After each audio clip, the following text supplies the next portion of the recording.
રાધે રાધે મિત્રો. તો ચાલો આજે આપણે સિંગા પાક બનાવીશું. પેન લઈ લીધો છે, એમાં બાઉલમાં નાખી દઈશું સિંગદાણા. એને આપણે સરસ રીતે શેકી લેશું.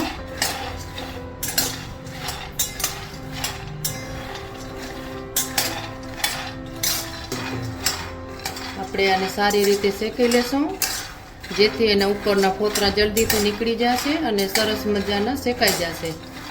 હવે આપણા દાણા શેકાઈ જવામાં છે. હવે એને આપણે એક કપડામાં કાઢી લેશું. ચાલો હવે આ ગેસ બંધ કરી રાખશું. દાણા શેકાઈ ગયા છે આપણા. હવે એને ઠરવા માટે અહીંયા આપણે કપડામાં એક મૂકી દઈશું.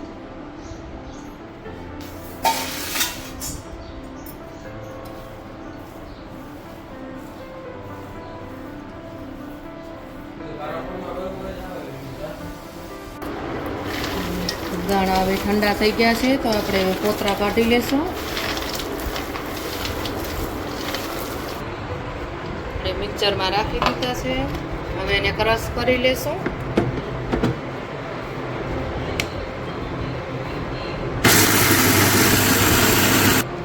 હવે ક્રશ થઈ ગયા છે દાણા આપણા.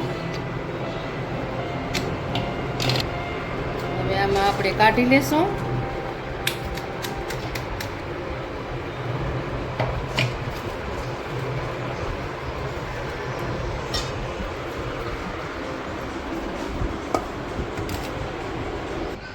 ગેસ ચાલુ કરી અને એમાં આપણે ચાસણી બનાવશું. પહેલાં ખાંડ રાખી દઈએ અંદર.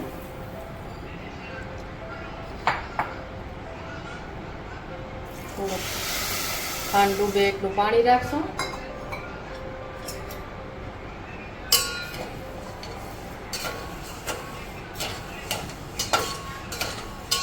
સાકર ખાંડ ઓગળે ત્યાં સુધી આપણે એને હલાવશું. ખાંડ ઓગળી ગઈ છે. હવે જ્યાં સુધી આપણે ચાસણી તૈયાર નહીં થાય ત્યાં સુધી હલાવશું. ચાસણી તૈયાર થાય ત્યાં સુધી આપણે એક થાળીમાં ઘી લગાવી દઈશું, જેથી કરીને ચોટે નહીં. હવે એકવાર આપણે ચાસણી ચેક કરી લઈશું. વચ્ચે વચ્ચે થોડું જોતા રહેશું. હવે ચાસણી તૈયાર થઈ ગઈ છે, તો આપણે આમાં રાખી દઈશું.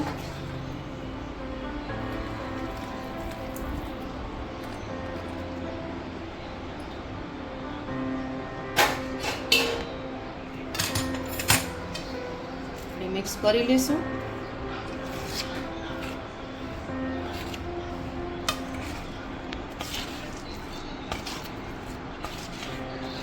સરસ રીતે મિક્સ થઈ ગયું છે બધું.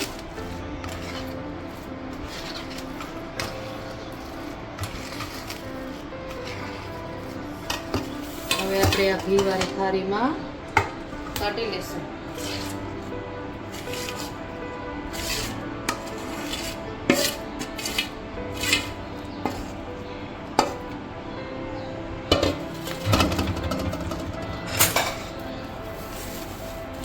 એને સરસ રીતે થાળીમાં પાથરી લેશું આપણે.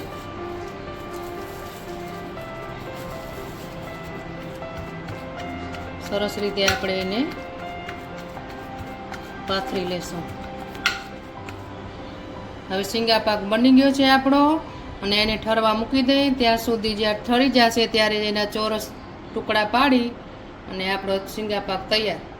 આ સિંગા પાક આપણો બની ગયો છે. અને સારી રીતે એને ચોરસ ટકડા કરવા માટે એને સુકાવા દેવો પડશે 20 થી 25 મિનિટ સુધી.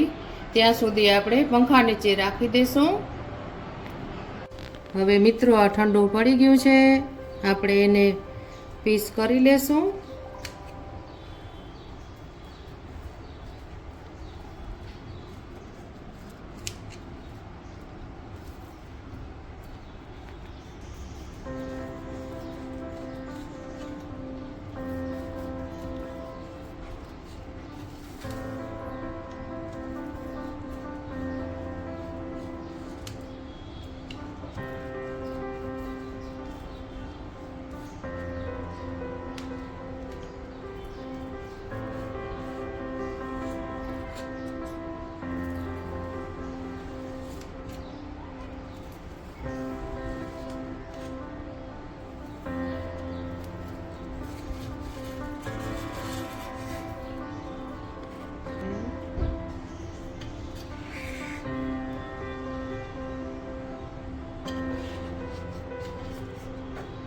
જો સરસ મજાનો બની ગયો છે સિંગા પાક.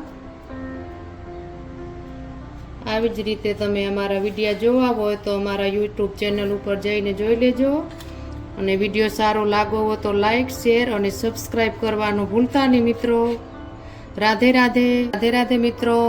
આજે જો પ્રસાદ માટે સરસ મજાનો સિંગા પાક બનાવ્યો છે આપણે. અને આને પૂરો વિડીયો જોવો હોય તો આપણી લિંક ઉપર યુટ્યુબ ઉપર જઈને જોઈ લેજો.